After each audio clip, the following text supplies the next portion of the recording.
Assalamualaikum warahmatullahi taala wabarakatuh. Salam bahagia, salam pertemuan untuk teman-teman yang berkesempatan bersama dengan saya.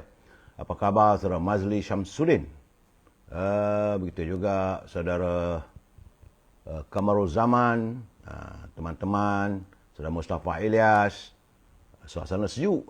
Ya, saudara Zamari LC, terima kasih sahabat malam menemani saya untuk melabun. Ya, saudara Syah Ibrahim. Begitu juga saudara Rosli Jo, Raja Kamal Raja Bazian, apa khabarku orang Segar Petani? Doa saya sentiasa sihat walafiat. Ya, saudara Mazli Syamsuddin, beliau hadir daripada hutan melentang katanya. Orang Perak, yup. Airil Awi, saudara Ahmad Map, Muhammad Hashim, Muhammad Din. Salam dari Kemayan. Saudara Abi K, saudara Zaliza Muhammad, Nek Chun, 88. Saudara Ibrahim Cik Muda, saudara Fazil Yup, saudara Rosini, Puan Rosini Korengot dari Sarawak. Apa khabar? Sehat. Saudara Muhammad Asri Dir dari Kuantan. Ya, saudara Muhammad Asri, saudara Bahar Caca, saudara Aziz Haji Hassan dari Langkawi. Apa khabar, cik? Moga sehat, no? Ni musim-musim mesyuarat cawangan dah ni, ya. Saudara Sayulan, saudara Abdul Rahman Abdullah, saudara Lin Muhammad dari USJ Subang Jaya, saudara Lin, ya.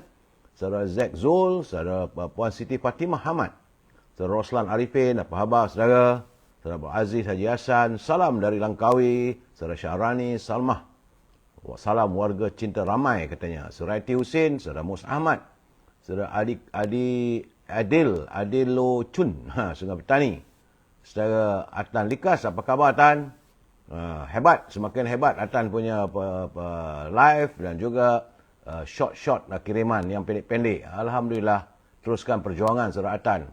Saudara Ali Osman, saudara Zakaria, saudara Azhar Muslim, saudara Putra, saudara Jamaluddin Rohani, saudara Nur Syamsiah, saudara Abu Samah. Begitu juga Zamari Ibrahim, waalaikumsalam. Hani Abdullah, Puan Aminah, Kak Aminah, apa khabar Kak? Mr. Zainul Cik dari Kajang, saudara Azmi Omar, saudara Hashim Atan. Alhamdulillah, selamat beristirahat katanya. Rosni Korengot, salam pencerahan, Abu Hassan, Linova Vu, saudara alias Osman, saudara Ahmad, begitu juga Adit Mahazir, Abdul Rahman, Cik Nolia, Azli, Nazir Bazin, saudara Rosmini daripada Pontian, Johor, saudara Sarip Sali, Saadiah Jalani, Zamri Abdullah dan teman-teman yang tak sempat saya santuni. Saya mohon maaf, selalunya saya izinkan dalam 2-3 minit untuk menyantunkan teman-teman. Walaupun ramai suruh saya masuk Gear 4, Gear 5, sabar dulu satu-satu, saudara. Buka bicara saya, tentulah saya harus melaporkan kedudukan negara kita berhubung dengan COVID-19. Ini penting, saudara, untuk kita jadikan sebagai panduan, saudara. Hari ini, hari Jumaat, siang tadi kita telah pun, ini kaum lelaki lah, saudara, telah pun menunaikan solat Jumaat, saudara. Hari yang cukup mulia dan hari yang penuh keberkatan. Hari ini, tanggal 10 Februari, merupakan hari yang ke-1059, saudara. COVID-19 masih belum usai lagi. Kerana laporan daripada sahabat saya, Saudara Jamil Idris, bersama dengan Rio, awal pagi tadi dia mengikiriman bahawa nampak gayanya ada peningkatan balik semalam. Kemarin 189, tapi semalam 269 jangkitan, saudara. Walaupun bagaimanapun tiada kematian. Tetapi jumlah kumulatif warga kita yang terjangkit oleh virus corona ini mencecah angka 5,038,812. Bagaimanapun, kita ucapkan tahniahlah kepada Dr. Zaliha Mustafa yang sedang menyiapkan kertas putih untuk pemilihan COVID dan sebagainya yang akan dibentangkan di Parlimen. Ya, Dr. Zaliha Mustafa, tahniah kerana tekun menangani permasalahan persoalan COVID-19. Dari laporan Saudara Jamil, saya lihat ada 11 negeri yang meningkat.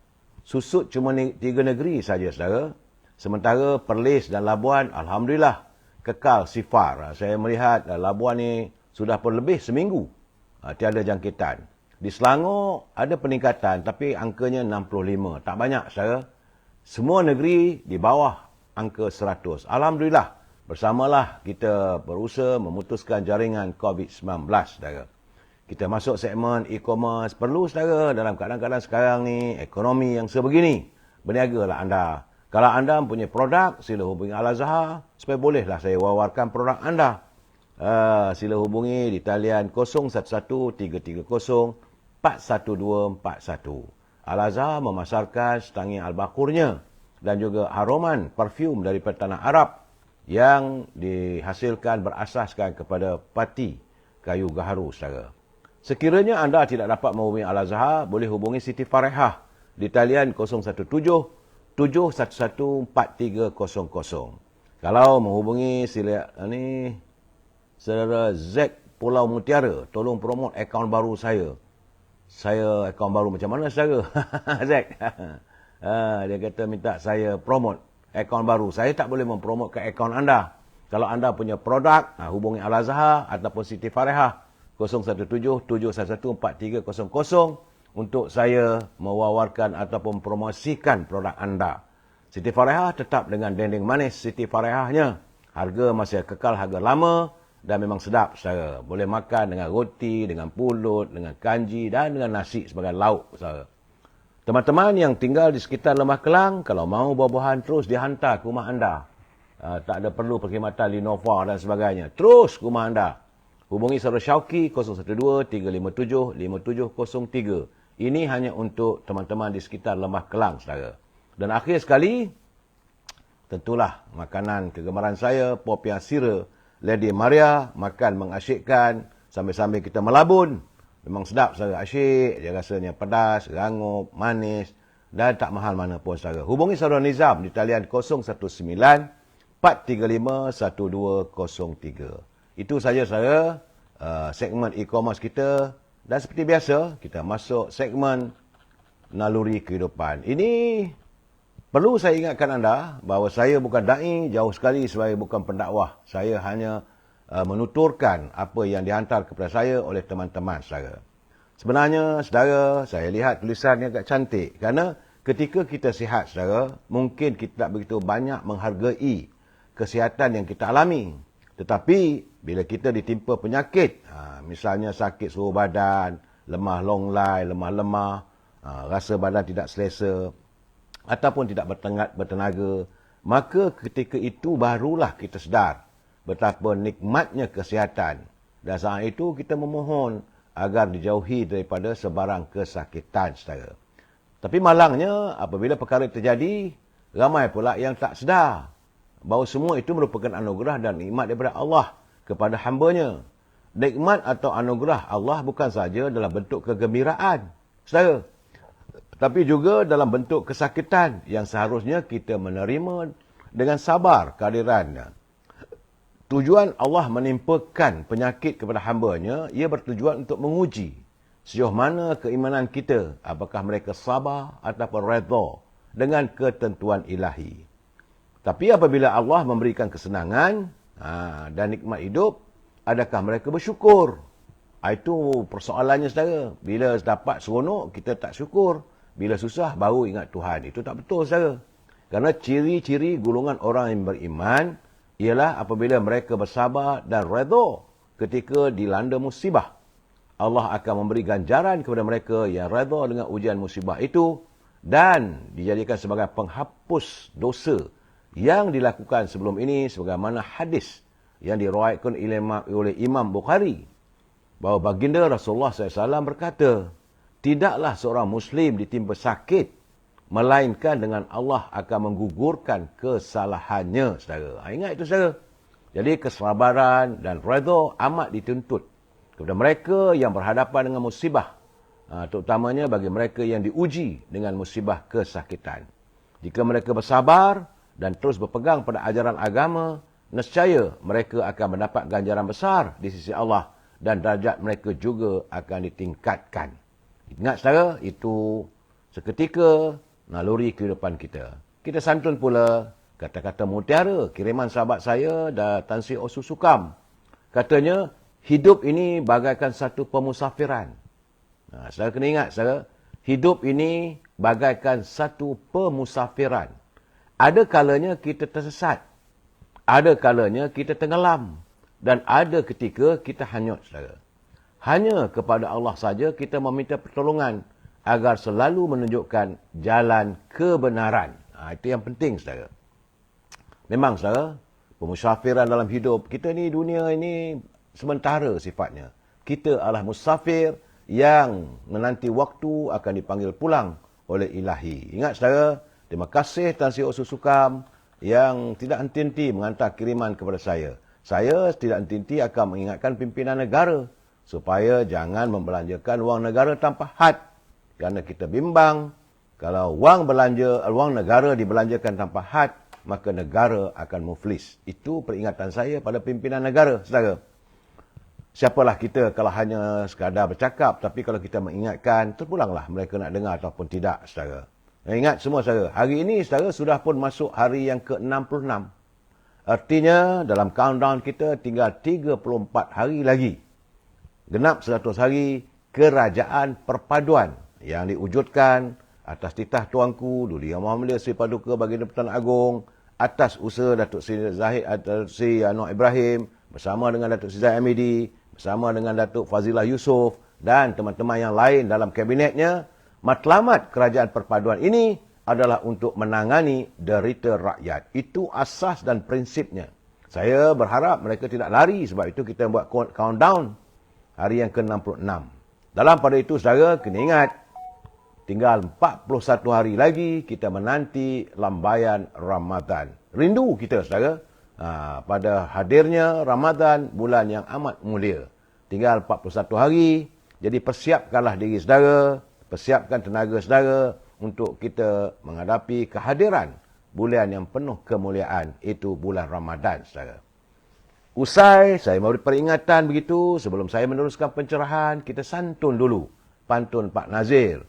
Memang kadang-kadang teman-teman kata suruh masuk gear 4, gear 5. Tak boleh, satu-satu. Sebab Pak Nazir ni, dia punya pantun, dia berkirim pantun kepada saya hari-hari, berkongsi pantun dengan kita. Dan pantunnya begitu bernilai bagi saya, saudara. Kata Pak Nazir, kuih bengkang lepat pulut, makan sarapan, selesai sudah. Mengata di belakang, berbuih mulut.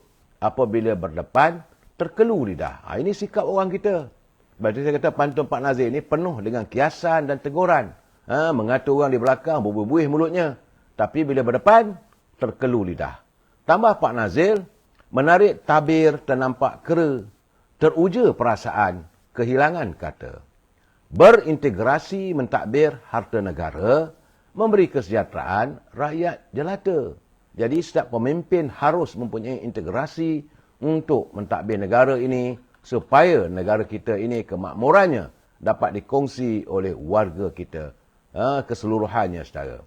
Dan memang saya kena beri peringatan pada teman-teman yang menyunting live saya ini, dimasukkan dalam channel mana-mana sekalipun, saudara, ataupun tulisan anda dalam buku muka saya ini, saudara, halaman saya ini, anda harus bertanggungjawab atas setiap suntingan dan tulisan anda. Saya tidak mampu untuk memantau setiap tulisan maupun suntingan. Kena ingat, saudara, ini adalah pencerahan politik. Matlamatnya tak lebih daripada sekadar memberi informasi.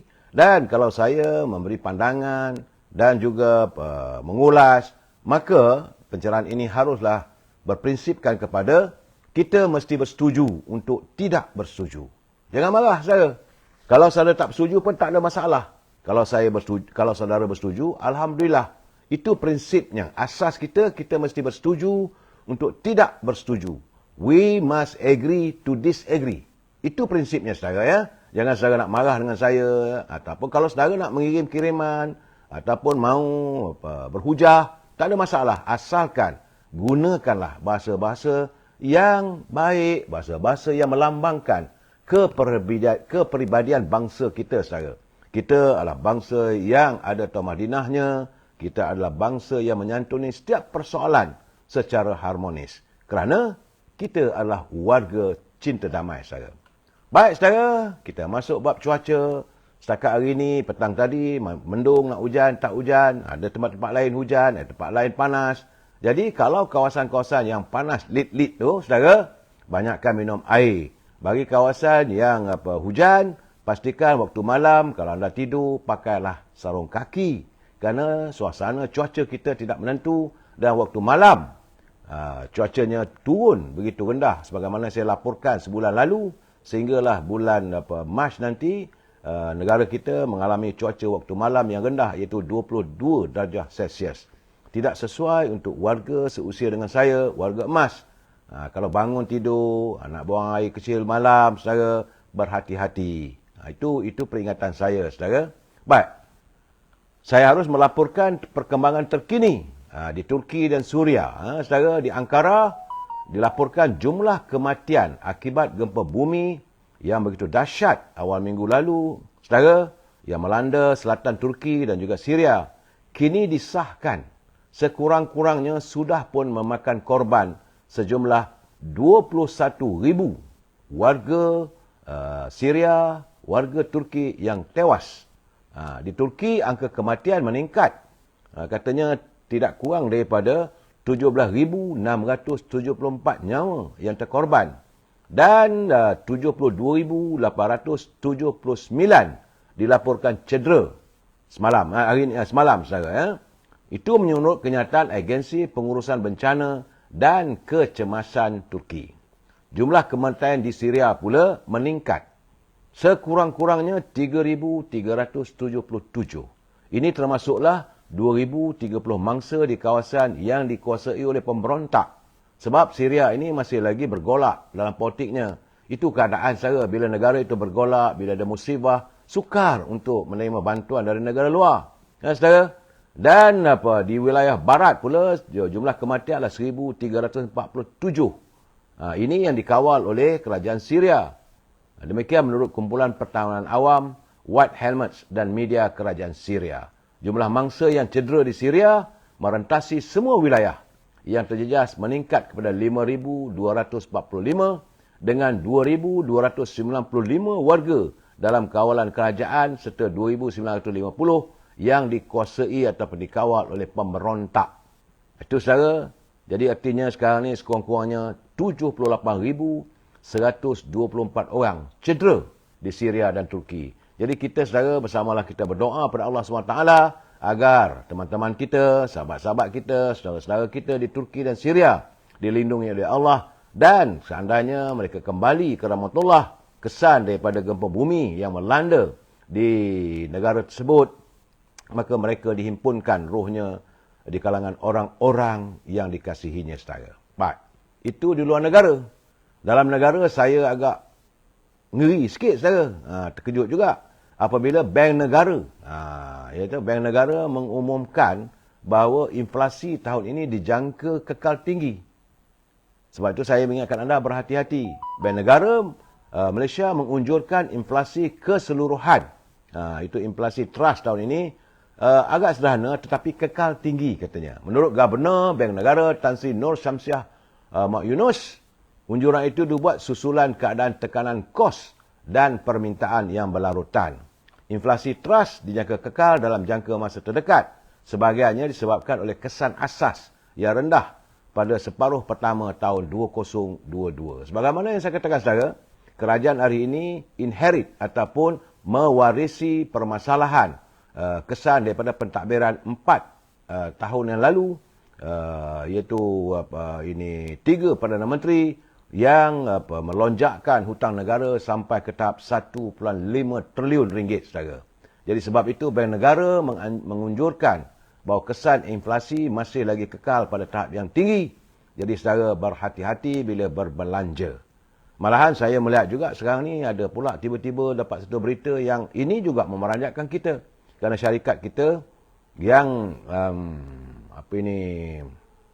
terlibat dalam perniagaan petroleum. Katanya Amerika Syarikat telah pun melaksanakan sekatan terhadap sebuah syarikat Malaysia atas dakwaan terbabit dalam pengeluaran, penjualan dan penghantaran petrokimia serta petroleum Iran bernilai ratusan juta dolar. Ya, saudara, begitulah keadaan Iran ini masih lagi dalam keadaan sanction ataupun masih lagi tidak disantuni oleh negara-negara Amerika. Sanction ni, saudara, susahlah kalau negara itu nak berniaga dengan negara tersebut juga dikawal. Malahan menurut laporan Reuters, Jabatan Perbendaharaan Amerika Syarikat melaksanakan sekatan ke atas Sand Shipping and Trading Sdn Bhd. Turut dikenakan sekatan oleh Amerika ialah 2 syarikat Singapura, iaitu Asia Fuel Limited dan Unikios Energy. serta 6 pengeluar petrokimia yang berpengkalan di Iran, saudara. Itu keadaan, saudara. Iran telah pun beralih kepada pembeli di Asia Timur untuk menjual produk petrokimianya. Dan ini melanggar sekatan ataupun sanction yang dilakukan oleh Amerika. Saudara. Sejak jatuhnya kerajaan Shah of Iran yang kemudian dipimpin oleh Ayatollah Khomeini, sampailah saat ini, saudara, sebenarnya satu ketika itu berperang pula dengan Ahmadinejad Iran. Maka Amerika mengekalkan sekatan ekonominya kepada negara tersebut. Jadi bagi saya, bila itu berlaku, tentulah ia akan menggusarkan kehidupan rakyat. Saudara, bila negara-negara luar terlibat dalam permasalahan, ia turut menjangkiti kepada negara kita, saudara. Kita harapkanlah agar dunia segeralah tenang dan aman. Ini tak aman lagi, saudara. Rusia masih lagi meneruskan peperangan dengan Ukraine, ramai korban. Di Turki, di Syria berlaku gempa bumi, di Indonesia, di Papua berlaku gempa bumi. Saudara, keadaan ini saya melihat suasana dunia yang agak begitu tidak menentu. Ekonomi Amerika juga dalam keadaan limbo. Sekejap naik, sekejap turun, sekejap naik, sekejap turun. Memeningkan kepala pemimpinan mereka. Dan kita sebagaimana saya katakan, kita sudah pun masuk 67 hari kerajaan perpaduan menangani derita rakyat, saudara.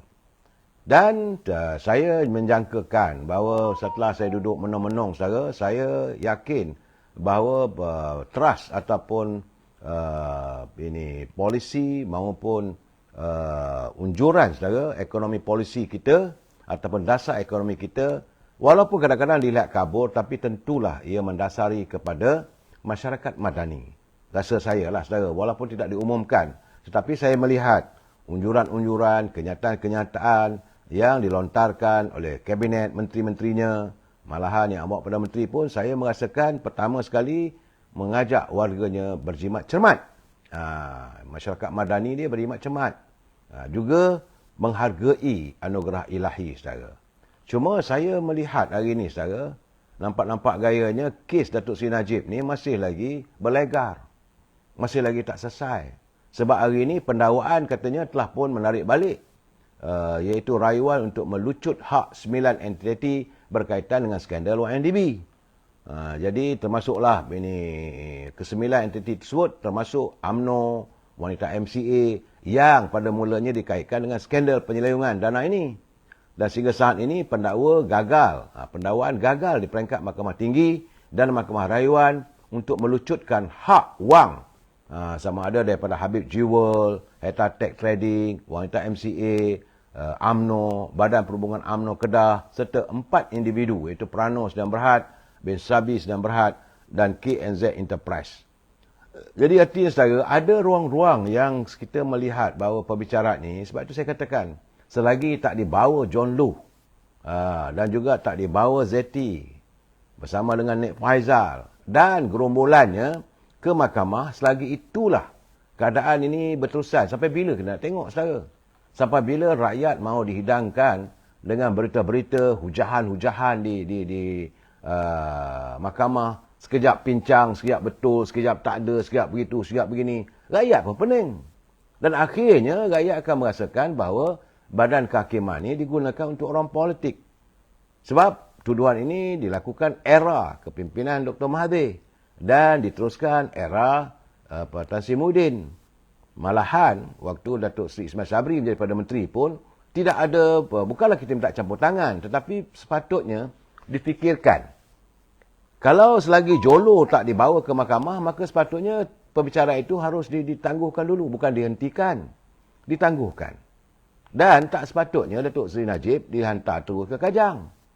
Ini keadaan saya, seharusnya, sebab faktor orang yang terlibat, yang disebut dalam kes YNDB ini, orang macam Jolo, orang macam Nik Faizal, macam Zeti, saya tak dibawa ke mahkamah, sedangkan seorang saja. Dan apakah adil? Ini sebabnya saya tak maulah mencanggah dengan keputusan mahkamah. Tapi saya merasakan, kalau seorang aja kena dan tiap kali perbicaraan, hari demi hari kita melihat macam-macam cerita. Adanya hubungan rapat lah antara pegawai di M-Bank Sudah pula ada tadi perbalahan antara peguam bela bila dia mengatakan apakah kamu mempunyai hubungan sulit dengan Jolo, dan macam-macam cerita timbul dan tidak selesai. Saya melihat tidak akan selesai selagi pemain yang aktif ini tidak dibawa ke muka pengadilan. Cuma saya lebih bersimpati bila saya melihat tubuh badan Datuk Seri Najib semakin kurus. Sebab beliau seorang aja kena. Malahan, apakah benar keterlibatan beliau dalam skandal tersebut? Isu SRC juga tak tuntas. Sebab diminta supaya diadakan penghakiman semula ataupun dikaji tentang keputusan hakim. Tidak terlaksana. Banyak benda yang saya merasakan, tak tahulah, kerajaan hari ini harus memikirkan. Isu ataupun kes Datuk Seri Najib ini, kalau dilihat oleh Mahkamah Dunia, mereka akan bertanya, apakah keadilan di Malaysia ini benar-benar tertegak sebenarnya? Saya bukan nak melihat mana-mana saudara, tapi saya tetap berpegang pada prinsip tidak adil seorang saja yang kalau ada, kita dah tahu ada rompakan beramai, ada 5 orang, 6 orang melakukan rompakan, tiba-tiba 1 orang saja yang dicah, yang lain bebas. Ini keadaannya juga yang saya kata memberi tamparan kepada pihak berkuasa kita.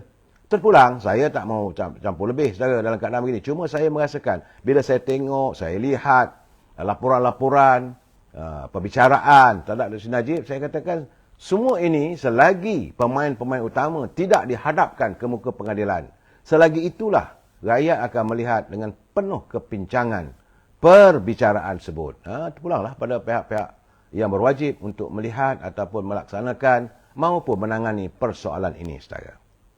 Cuma hari ini, sebagaimana saya laporkan semalam, sebenarnya saudara, saya dah pun mendapat benda ni seminggu lebih. Semalam pun saya katakan. Tetapi saya melihat hari ini, harian Metro, halaman media sosial Tun Carlos lebih berani melaporkan bahawa Suruhanjaya Pencegahan Rasuah Malaysia, SBRM, sedang menyiasat, terus dia kata, seorang bekas Perdana Menteri Malaysia dan menantunya berhubung kontrak kerajaan.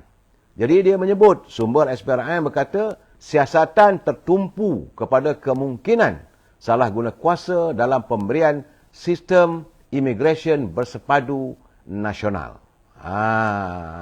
SPRM juga sedang melihat proses pemberian kontrak itu diberikan dan kaitan syarikat berkenaan dengan mereka yang berkuasa pada masa itu. Itu kata sumber sebut. Kerana terdapat maklumat yang menyatakan sistem tersebut itu merupakan sebuah projek yang sedang dibangunkan untuk menggantikan mekanisme pendaftaran pekerja asing sedia ada oleh Jabatan Imigresen menjelang tahun 2025 adalah projek yang bermasalah. Kalau projek itu dianugerahkan pada tahun 2021 ataupun 2020, waktu itu Tan Sri Muhyiddin adalah Menteri Dalam Negerinya. Jadi semakan di laman web. Ini lebih berani lagi dia melaporkan. Area Metro melakukan semakan di laman web. Menunjukkan katanya pasukan projek khas yang dipertanggungjawabkan kepada seorang pegawai tadbir dan diplomatik, itu Roslan Attan. Dia terus bagi nama sekali saya. SPRM mungkin akan memanggil anggota kanan pentadbiran terdahulu sebagai sebahagian daripada siasatan. Maka ramailah saudara. Ramai yang akan tidur dekat dalam lokap nanti tu. Sebab SPRM dia bukan panggil lepas begitu saja. Ada lagi urutannya. Saudara, pada Isnin lalu, New York Times, akhbar dan New York Times telah melaporkan Ketua Pengarah Imigresen Datuk Khairul Zaimi Daud. Dia berkata, projek tersebut akan diperkenalkan dalam masa 2 tahun dengan semua urusan berkaitan imigresen, termasuk yang kini diuruskan oleh pihak luar seperti MyEG untuk kembali ke jabatan itu. Katanya sistem baru itu kini sedang dibangunkan oleh Irish Corporation. Sebut nama company terus, saudara. Dan sebelum ni, saudara, Ahli Majlis Tinggi UMNO, Datuk Dr. Muhammad Fuad Zakasi, dia pernah berkata bahawa menantu bekas Perdana Menteri itu mungkin saudara yang tidak dinamakan seperti yang disebut oleh Perdana Menteri Datuk Seri Anwar Ibrahim ketika beliau bercakap mengenai kroni dan saudara yang dianugerahkan kontrak yang lumayan.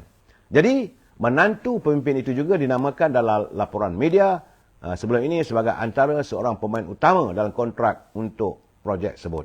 Beliau juga disebut secara meluas dalam program pengampunan 6P jabatan itu beberapa tahun lalu untuk mendaftarkan warga asing tanpa izin. Saya nampak keadaan ini sudah semakin terselah dan SPRM semakin berani. Saya yakin ramai, sebab itu saya kata, saya dipahamkan bahawa sudah pun sekitar 10 orang sudah dipanggil, sudah pun mula disiasat, latar belakang mereka, latar belakang kewangan. Maka keadaan ini secara tentulah saya tidak suka nanti kalau orang mengatakan ini kerana dia parti pembangkang. Saya tak rasa begitu saudara. Waktu UMNO kalah dalam pilihan raya dulu, Datuk Seri Najib pun kena, Datuk Seri Zahid pun kena. Jadi bagi saya ini bukan soal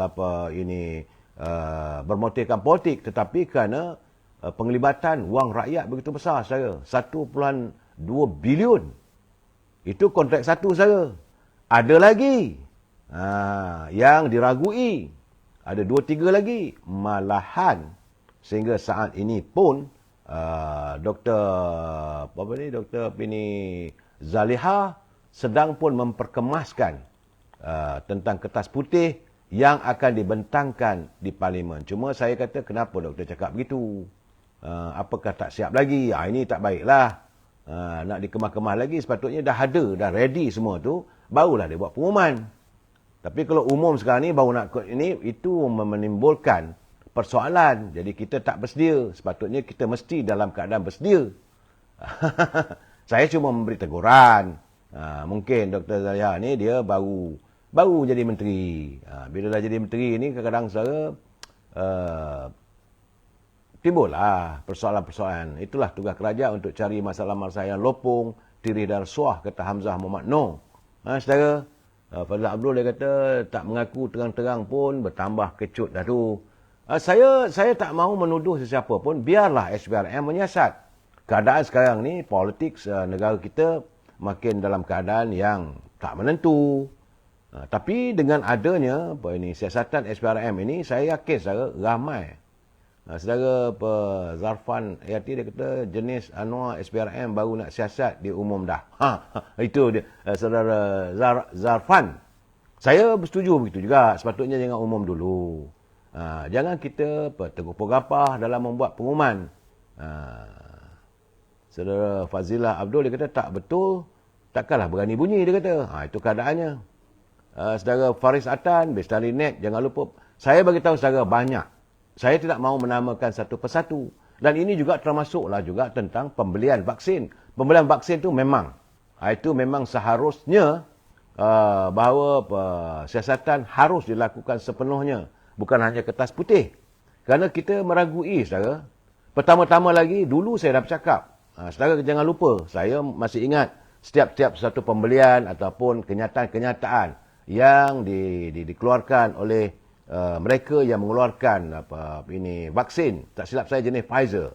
Menurut CEO-nya dia kata vaksin itu mesti disimpan di bawah kadar 70 darjah Celsius, iaitu 70 kali ganda lebih sejuk daripada peti ais, saudara. Barulah vaksin itu berfungsi. Kalau tidak, dia akan rosak. Apa yang mengecewakan kita apabila Datuk Seri Anwar Ibrahim mengumumkan sejak beliau mentadbir kerajaan perpaduan ini, beliau mendapati sekitar 6 juta vaksin yang sudah pun luput, yang tak boleh nak digunakan. Di sinilah saya katakan, cara pembelian, tergopah-gapah, apakah ada motif-motif tertentu. Itu terpulanglah. Dan saya dikabarkan, pasti bila siasatan itu, mesti ada membuat satu perbandingan. Comparison. Perbandingan bagaimana negara ini harganya macam mana. Sebab banyak saudara jenisnya. Ada jenis Pfizer, ada jenis Sinovac.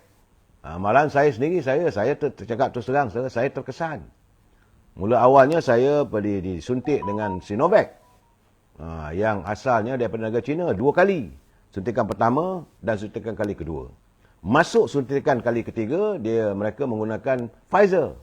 Jadi 3 suntikan itu akhirnya tiba-tiba, saya tak tahulah. Akhirnya tiba-tiba telinga saya, saudara, dalam sebulan selepas suntikan itu, tiba-tiba telinga saya berdarah, saudara. Mungkin DNA itu tak sesuai dengan badan saya. Jadi sebabnya apabila warga disuntik, apakah dikaji DNA itu kesesuaian. Setiap manusia ni macam pohon-pohon yang ada dalam alam ini, saudara. Ada pokok durian, ada pokok bacang, ada pokok manggis, ada pokok kelapa, ada rumput, ada lalang. Begitulah juga kita. Jadi, apakah semua tu ditabur dengan satu baja saja? Ataupun untuk dijadikan sebagai salah satu vaksinnya, seperti menabur racun. Takkan semua sesuai. Lalang pun itu, pokok kelapa pun itu, pokok apple pun itu, buah pokok anggur pun itu, pokok langsat pun itu, pokok durian pun yang sama. Saya rasa begitulah vaksin ini. Tiba-tiba saya disuntik dengan Sinovac, kemudian ada pula Pfizer, akhirnya telinga berdarah. Alhamdulillah lah. Bagaimanapun saya terima kasih kepada doktor peribadi saya, Dr. Elizabeth. Beliau merawat, Alhamdulillah. Tetapi masih lagi kadang-kadang, saudara, bila rasa gatal je semua, saya ambil petik kapas tengok. Takut juga. Itu ada darah. Jadi bila saya jumpa dengan kedai menjual ubat ataupun kedai farmasi, doktor farmasi itu dia kata jangan makan, jangan ambil sangat ini ubat ini sebab dia kata macam ada kesan sampingan nanti katanya. Dan waktu diadakan pemeriksaan, doktor kata memanglah, dia kata it is out of 2 million. Daripada 2 juta manusia, mungkin satu. Jangan risau sangatlah. Tetapi doktor melihat adanya white spot ataupun tanda-tanda putih dalam sekitar kepala saya dan otak saya. Mungkin juga dia kata, tapi tak tahulah. Saudara Ben itu bertiga katanya. Artinya saya dah 3 kali buat suntikan. Kadang-kadang seriau juga saudara. Dan bila mendengar kenyataan vaksin itu sudah pun luput. Memang kita juga meragui waktu suntikan dulu tu memang tempat untuk suntikan itu. Saya dah tegur dulu. Memang posh ataupun memang hebat. Digunakan PWTC lah, tempat. Semua itu wang. Dan wang itu wang negara, wang rakyat. Saya dah bercakap kalau sepatutnya nak digunakan suntikan tu, bagilah juga pada klinik-klinik swasta. Pergilah ke klinik swasta untuk dapat suntikan. Sepatutnya begitu. Jadi dalam keadaan tergopoh gapah, tergesa-gesa ini, wajar untuk disiasat apakah ada kemungkinan salah laku. Kerana keberuntungan. Dan jangan lupa, waktu Parlimen bersidang, ada ahli Parlimen yang bertanya, apakah pembelian vaksin sejumlah 5 bilion itu diberi pada siapa yang membelinya? Syarikat mana yang diberi kontrak? Kalau 10% pun dia kata dah 500 juta katanya. Betul juga. Semua ini mengundang pelbagai persepsi. Bagaimanapun saudara, kita tunggulah laporan-laporan yang akan dibentangkan. Saya ingat dalam 2 minggu je lagi saudara. Tak lama. Parlimen akan mula bersidang 23-24 bulan. Selepas itu tentulah akan adanya perbincangan kertas putih berhubung pembelian vaksin. Siapa yang terlibat, terpulanglah. Saudara, kita tak mau cari kambing hitam. Sebab dia melibatkan 2 kementerian. Satu Kementerian Sains dan Inovasi. Dan satu lagi Kementerian Kesihatan. Sepatutnya yang membeli, yang bertanggungjawab pembelian itu adalah Kementerian Kesihatan. Tiba-tiba saat awal dulu kenapa diberi pada Kementerian Sains. Selepas itu bila Menteri Kementerian Sains ini berpindah jadi Menteri Kesihatan, maka dipindah pula persoalan itu kepada Kementerian Kesihatan. Di sinilah yang nampak ada tanda tanya yang menimbulkan keraguan, kesangsian. Bagaimanapun kita rakyat biasa ni boleh sanksi sajalah saudara. Itu yang saya ingin laporkan setakat ini. Cuma, ini hari ini tak seronok. Saya melihat saudara, memang hari ini kerajaan perpaduan ini dibentuk dengan penuh keikhlasan. Sewajarnya kita berpegang kepada prinsip untuk mewujudkan perpaduan warga. Tapi saya nampak makedum seorang ni, masih lagi garang. Itu daripada parti DAP. Iaitu Ramasamy. Dia ni saya lihat, dia tidak menghayati sebenarnya. Dia tidak menghayati prinsip kehidupan harmoni di negara bertuah ini. Masih lagi mau melontarkan soal-soal yang berbau resis. Apa saja lontarannya, lain tak ada. Dia seolah-olah dia nak jadi juara. Juara kepada bukan Melayu. Dia nak berjuang konon-kononnya. Sejauh mana perjuangan itu ikhlas atau tidak? Wallahualam bisawab. Sebab semalam dia tiba-tiba dia melontarkan persoalan, dia kata kerajaan campuran Pakatan Harapan, iaitu Barisan Nasional, perlu memecahkan monopoli orang Melayu dalam perkhidmatan awam. Ini satu persoalan yang kamu tonjolkan yang mengundang masalah. Ini biasalah negara ini berpijak bumi nyata. Sebab itu kadang-kadang kita merasakan mereka ni dah dibagi betis nak peha. Ini soalnya. Berapa kerat warga kamu yang benar-benar memutuskan sesuatu kerajaan itu? Berapa kerat antara kamu?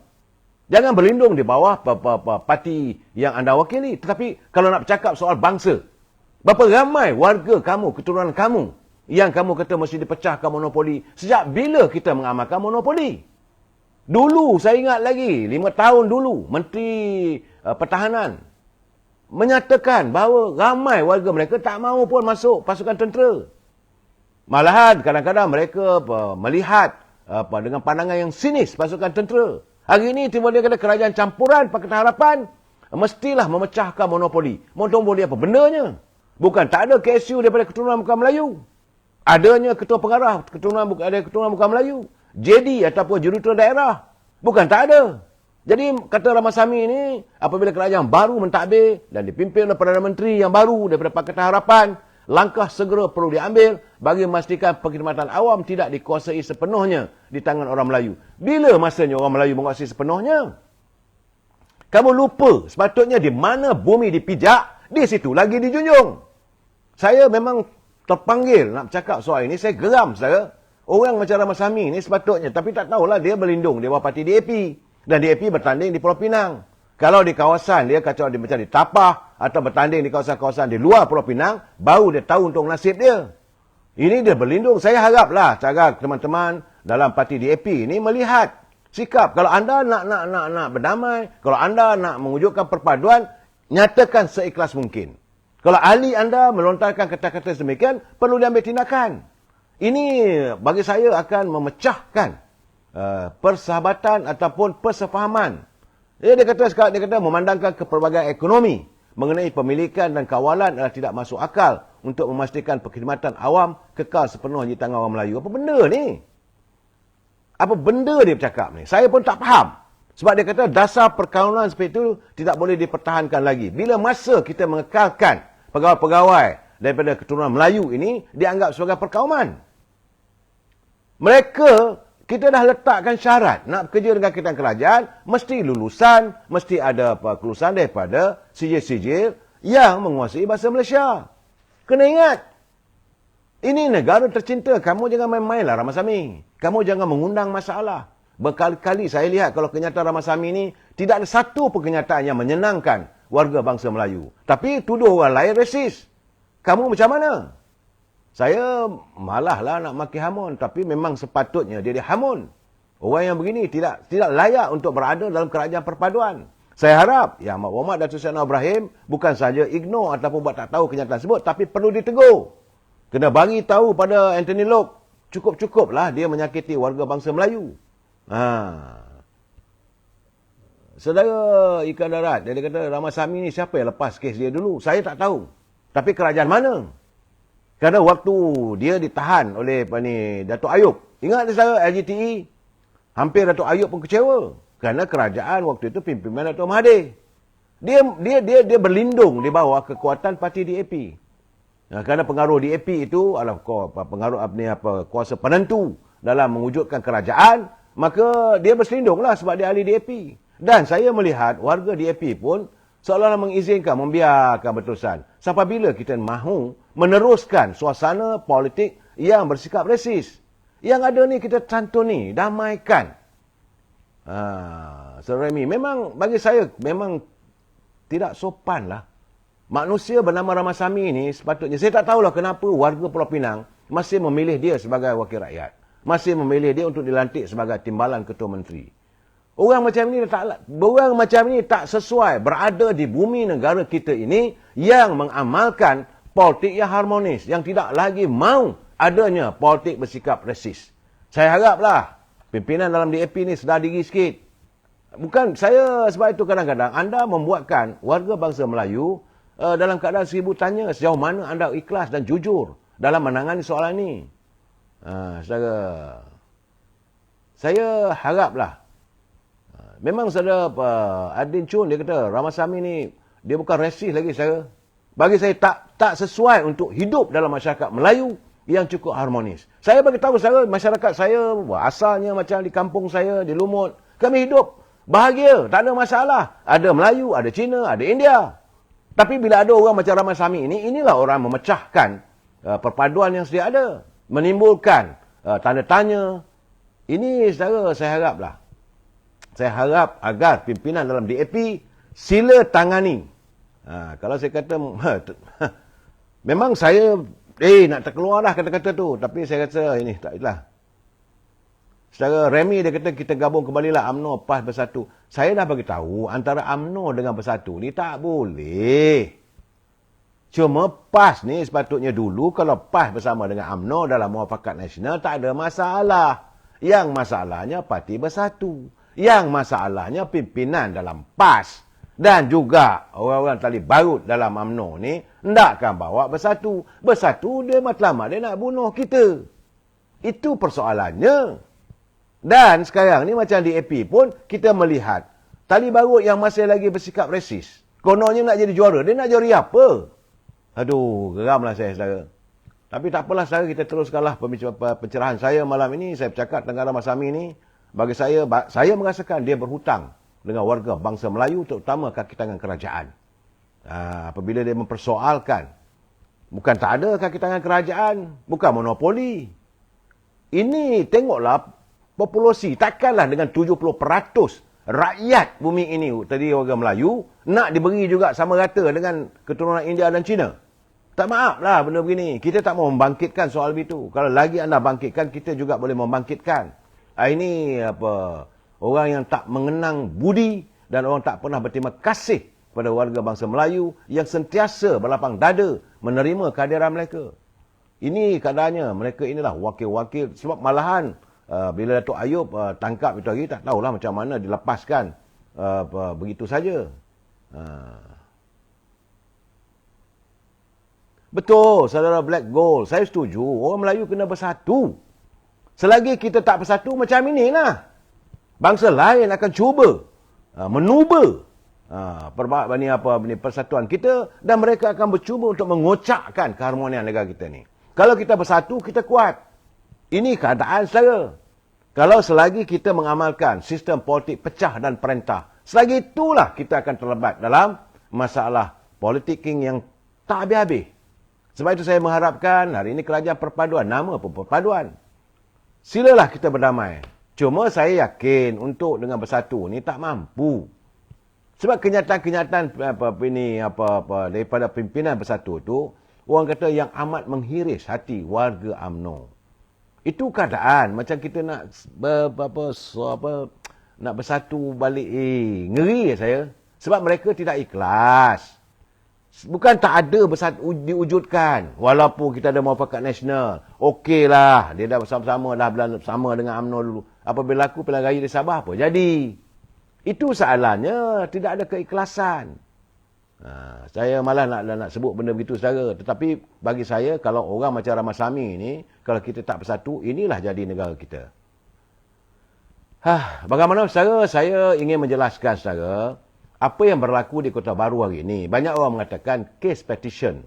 Case petition yang difailkan oleh Saudara Muhammad Azmi yang menentang keputusan apabila yang mula Tengku Razali Hamzah dikalahkan oleh calon daripada PAS, maka mereka tak puas hati kerana ada berlakunya kepincangan. Jadi banyaklah tuduhan, 1, 2, 3, 4, ada 13 tuduhan. Tapi bagaimanapun mahkamah di Kota Baru hari ini, hari Rabu, saudara, telah pun dia membatalkan petisyen terhadap Suruhanjaya Pilihan Raya dan seorang pegawai Suruhanjaya Pilihan Raya. Itu saja. Bukan petisyen itu terhadap kemenangan, terhadap keputusan, terhadap petisyen terhadap Suruhanjaya Pilihan Raya. Itu saja, kena jelas. Dia bukan macam kes macam di Melaka. Banyak orang tanya dengan saya, habis kes Tengku Razali ini tak sah. Saya bukannya selesai ceritanya bahawa petisi itu masih lagi berjalan dan saya dipahamkan bahawa keputusan mahkamah menetapkan pada 26 Februari ini untuk keputusan bagi bantahan awal petisi tersebut. Jadi yang dibatalkan adalah petisi terhadap Suruhanjaya Pilihan Raya dan pegawai Suruhanjaya Pilihan Raya. Tetapi keputusan itu, petisi itu tetap ada. Ini kena jelas, saudara. Sebab saya tengok kawan-kawan bertanya, apa macam mana kes ini masih berjalan dan menanti pada 26 Februari nanti, saudara.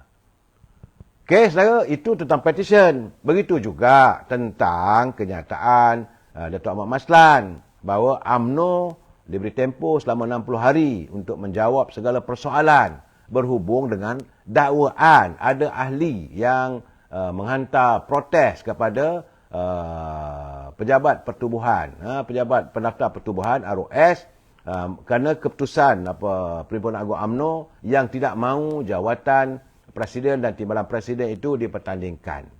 Jadi katanya, kerana isunya isu ada usul tambahan. Saya mengatakan di sinilah kesilapan ketua-ketua penerangan. Mereka hadir dalam perhimpunan tapi tak dapat menghayati. Sebenarnya usul itu adalah dalam usul ucapan presiden. Bukan ada satu usul yang berasingan. Kalau ada satu usul yang berasingan, betul.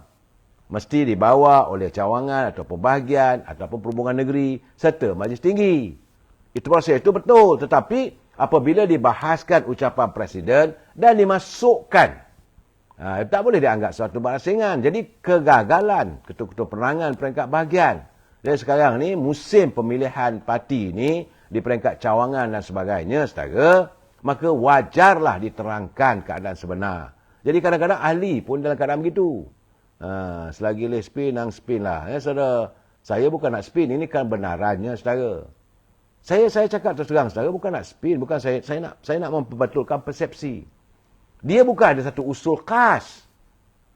Pada hari persidangan hari itu, 3 usul ada, saudara. Satu usulnya supaya ketua penerangan secara otomatis menjadi perwakilan ke Perhimpunan Agung UMNO. Itu satu. Yang kedua, ahli-ahli yang menentang parti, yang menyokong pembangkang, maka dilucutkan haknya sebagai ahli. 2. Dan yang ketiga, usul ucapan terima kasih kepada Presiden atas ucapan dasarnya. Waktu perbahasan usul itulah dimasukkan persoalan ini. Tak ada masalah. Dan ia diterima oleh perwakilan. Di mana datang, tapi bila dah dibuat begitu, ada aduan, maka sebagai pegawai pendaftar pertubuhan, dia mengkaji. Terpulanglah, dia kata. Saya rasa biarlah mereka ni, sebab ini menurut Datuk Seri Presiden, Datuk Zahid Hamidi, dia mengatakan bahawa UMNO telah pun mengemukakan semua maklumat yang diperlukan oleh Jabatan Pendaftar berhubung usul tambahan. Dia kata usul tambahan. Dia bukan usul baru, saudara. Yang diluluskan oleh Perhimpunan Agung untuk jawatan presiden dan timbalan presiden tidak dipertandingkan. Jadi, menurut Datuk Seri Zahid Hamidi, segala penjelasan serta maklumat yang diperlukan telah diserahkan oleh Susah Agung. Jadi, kami telah beri masa 60 hari. Katanya bahawa UMNO diberi masa 60 hari untuk memberikan penjelasan terperinci. Dan beliau yakin Susah telah pun memenuhi semua permintaan ROS, saudara, ya. Jadi, aduan berhubung dua jawatan tidak bertandingkan itu dikemukakan oleh 2 orang ahli UMNO dari Kuala Nerus, iaitu Muhammad Aizat Fikri, Muhammad Nasir, dan ahli UMNO Seremban, Muhammad Fikri Firdaus. Dan mereka berharap agar ROS dapat menentukan sekiranya terdapat pertikaian terhadap usul tambahan.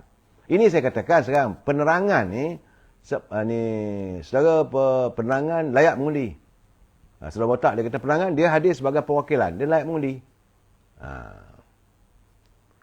Dalam keadaan begini, saya juga nampaknya, bila saya tengok laporan-laporan saya mengatakan bahawa awal ni keluar UMNO 300 orang, 500 orang, cawangan. Hari ini saya melihat semakin bersemarak Perhimpunan Agung UMNO. Semakin bersemarak. Sebab untuk jawatan ketua pemuda pun dah ramai yang nak menawarkan diri untuk bertanding. Sebab ahli dakwah negeri tambah-tambah lagi, saudara. Saya tengok, saudara, sebagaimana saya katakan macam di Jasin. Saudara Akmal, dia dah sah mengatakan dia akan bertanding jawatan ketua bahagian. Ini memanglah sebagaimana yang saya ramalkan. 130 bahagian akan menghadapi persaingan di kalangan ketua-ketua pemuda. Kerana mereka marah, mereka disabotaj, mereka marah, tidak ada kerjasama antara pimpinan bahagian dengan pemuda dan sebagainya. Lebih-lebih lagi, ketua pemuda dah habis jeda waktunya dan tidak lagi bergelar pemuda. Maka dia akan merangkak untuk bertanding jawatan ketua bahagian. Artinya, UMNO ni masih subur dengan demokrasinya.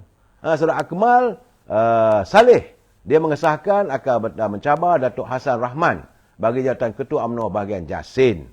Saudara, itu keadaannya. Dan saya melihat juga Hari ini, Saudara Esko Pergerakan Pemuda UMNO, Datuk Hasmuni Hassan dan juga Esko Kerajaan Negeri Johor, Saudara Hairi Mat Shah, secara rasmi mengumumkan akan bertanding jawatan Ketua Pemuda dan Naib Ketua Pemuda UMNO Malaysia pada pemilihan kali ini.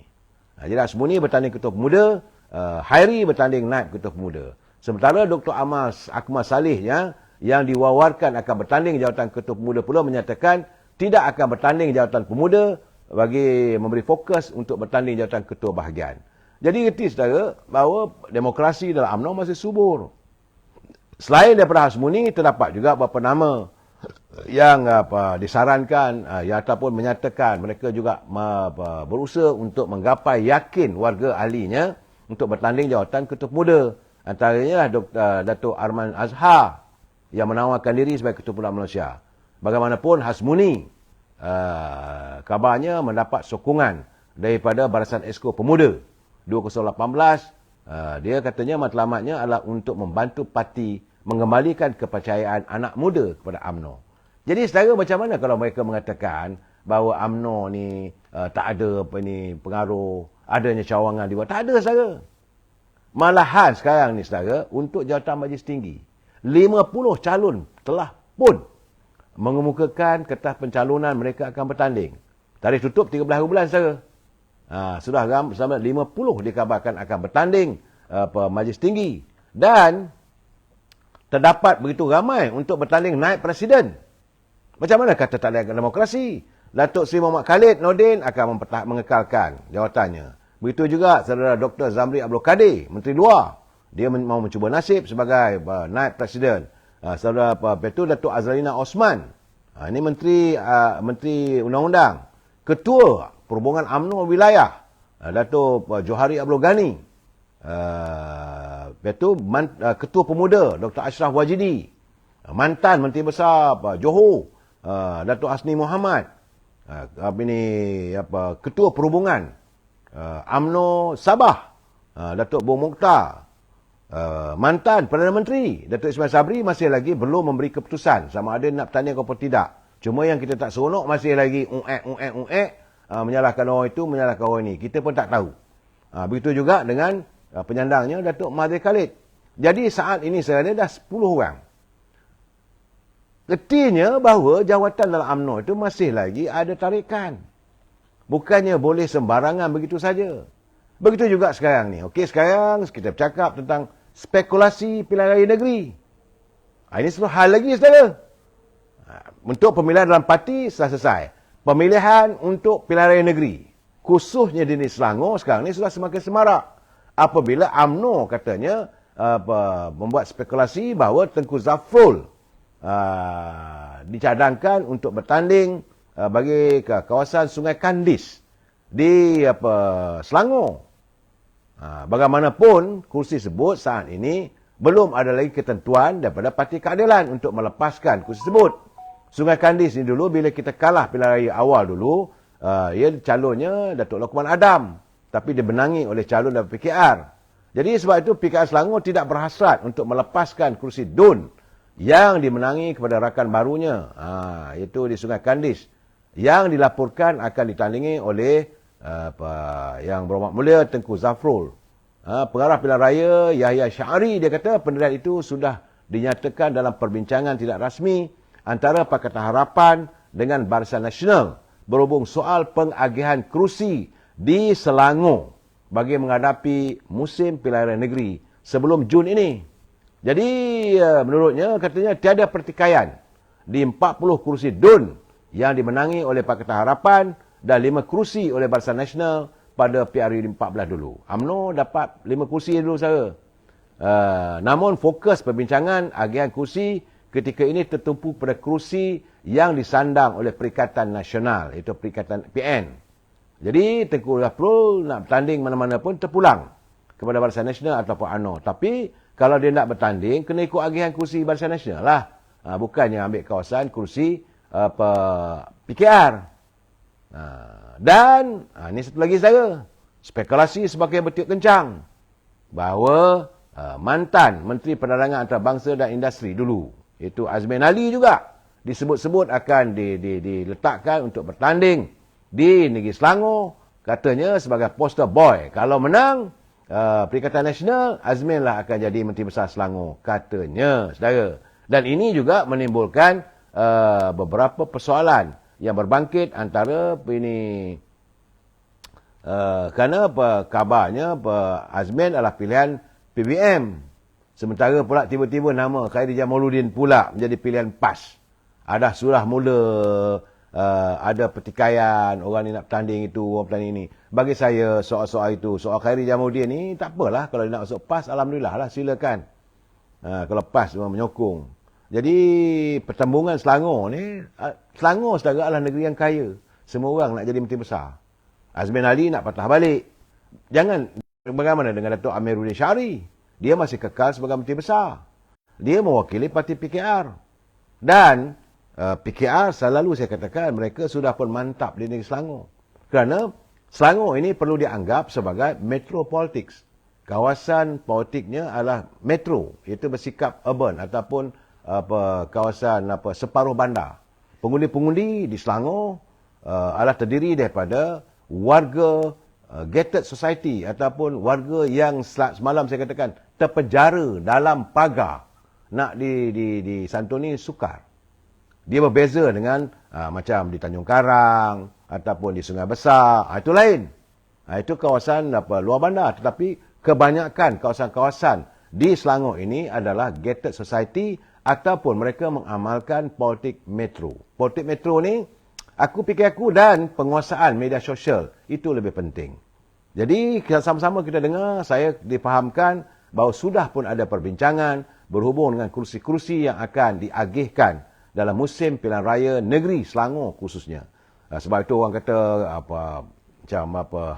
mantan bekas menteri-menteri ataupun pemimpin UMNO yang telah pun tersingkir, yang telah dipecat, mereka menyatakan bahawa UMNO akan kalah. UMNO kalah, PKR masih lagi menang. Jadi artinya kerajaan Perikatan Perpaduan ini masih lagi menguasai kerajaan negeri Selangor. Jadi jangan sembang lebih lah. Saya mengharapkan agar kita menghadapi suasana politik sekarang ini saudara, seharusnya kita menyantun sama kita ekonomi, bagaimana yang dinyatakan oleh Bank Negara, agak masih lagi dalam keadaan yang agak kritikal. Bersamalah kita nantikan apakah pengumuman yang akan dibawa oleh Datuk Seri Anwar Ibrahim yang pulang daripada Thailand besok. Apakah buah-buahan ataupun perkara-perkara yang menyangkut soal ekonomi yang boleh menyantuni ekonomi negara kita dibawa oleh Datuk Seri Anwar Ibrahim. Jumpa lagi malam esok. Wabillahi taufiq wa hidayah. Assalamualaikum warahmatullahi wabarakatuh. Selamat malam.